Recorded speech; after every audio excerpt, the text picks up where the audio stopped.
Hello, and welcome to Zen Talks, where we trade the day's hustle for a brief moment of reflection.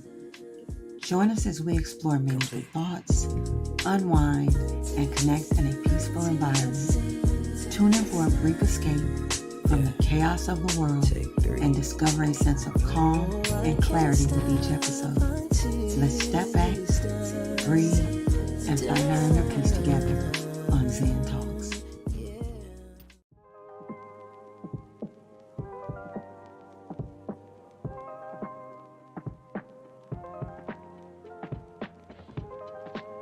Hello, and welcome to Zen Talks, where we trade the day's hustle for a brief moment of reflection. Let's slow down, take a deep breath, and explore the depths of personal growth and well-being. I'm your host, Zen, and as promised on tonight's episode, I want to talk about something that's essential for maintaining our peace and well-being, and that is setting healthy boundaries and doing it without the heavy feeling of guilt that often follows.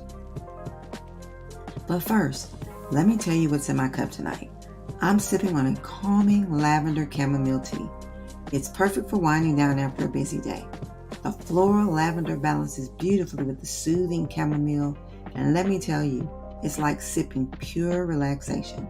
And remember, if tea's not your thing and you need something a little stronger, I won't judge. So grab your drink of choice and let's get into it.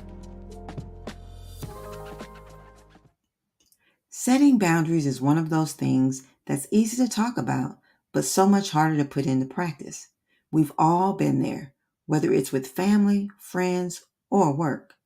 We say yes to things we don't want to because we don't want to hurt feelings or we're afraid of disappointing someone.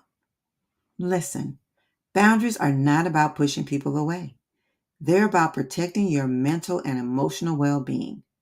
Think of them as guardrails on the road. They're to keep you from veering off course, not to box you in. One of the biggest challenges when it comes to setting boundaries is guilt. We've been conditioned to believe that saying no makes us selfish or unkind. But let's break that mindset tonight. Setting boundaries isn't about being selfish. It's about self-preservation. So how do you actually set boundaries without feeling guilty? Let me share a few strategies with you.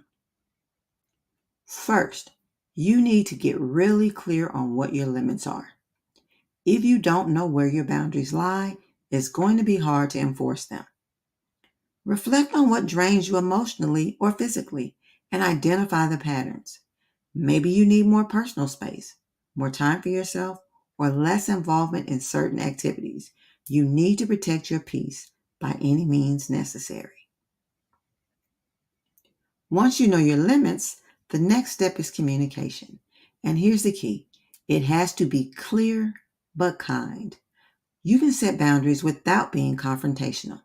For example, instead of saying, I can't deal with this right now, you could say, I'd love to help, but I need some time to recharge. Let's talk tomorrow.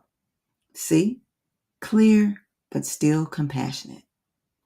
Now, this is a tough one. We often feel like we need to justify our no, but you don't. No is a complete sentence. It's okay to say no without giving a detailed explanation. A simple, I can't commit to that right now is enough. Now, as I take another sip of this lavender chamomile tea, I'm reminded of how important it is to center ourselves during tough conversations like these. Just like this tea, boundaries bring calm and balance. And guess what? Setting them doesn't have to be stressful. Here's another big one. Stop apologizing. You don't owe anyone an apology for protecting your peace. It's natural to feel the urge to say, I'm sorry, but try to resist that. You're not doing anything wrong by setting a boundary. Now let's talk about dealing with the guilt. Guilt comes with that inner voice telling us we're being mean, selfish, or letting someone down. But guilt is just a feeling, not a fact. When that guilt creeps in, ask yourself, is this boundary hurting anyone? Or is it helping me maintain my health and happiness? You'll quickly realize that most of the time it's helping you. And by extension, it's helping others too. After all, how can you give your best to the people you care about if you're constantly burnt out? Lastly, remember that setting boundaries is a form of self-love. It's about making space for the things that matter most to you and letting go of the things that drain your energy. It's about showing up as your best self, something that benefits both you and the people around you. It's also about finding that inner calm. So as we wrap up tonight, I want to leave you with this. Boundaries are your personal power. They don't make you less compassionate or kind. In fact, they make you more of both because you're giving from a place of wholeness rather than depletion. Setting boundaries is one of the greatest acts of self-care, and it's something we all deserve. Well, thank you so much for joining me on Zen Talks. If you've got your own tips for setting healthy boundaries, I'd love to hear them.